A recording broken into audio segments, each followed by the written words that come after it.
کوم کسان چې په بهر ملک مسافر دي اوس په دغه علاج چې دی هغه هم په صحت کارت باندې کیږي. حکومت چې دی دا اعلان وکړو چې اوس کم مسافر دي نو دغه علاج چې دی هغه هم په صحت کارت کیږي. نو ستاسو به رشتہ دار یار دوست په یا به یو پلار یا به یو روري نو دا ویډیو چې دغه سر لازم شرکت چې هغه هم د دینه خبر شي او د دینه پیدا چې دا اوچته کی ځکه چې حکومت چې دا اوس فیصله وکړه خو چې کم کسان د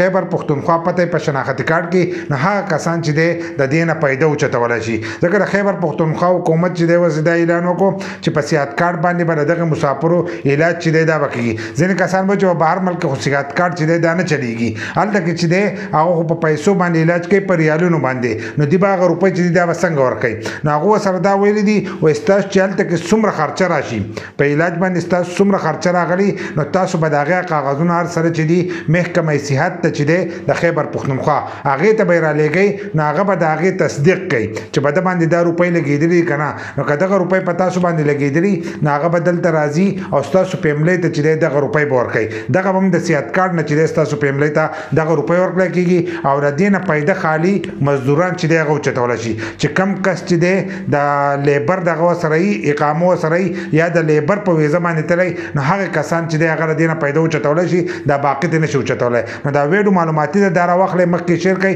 چې ټولو ته ورورسي او هغو ته پته ولګي. نو دا یو نوی اعلان چې دی دا د خیبر پختونخوا حکومت کړی چې په صحت کارت باندې به اوس د مسافرو علاج چې دی دا به پې هم کېږي.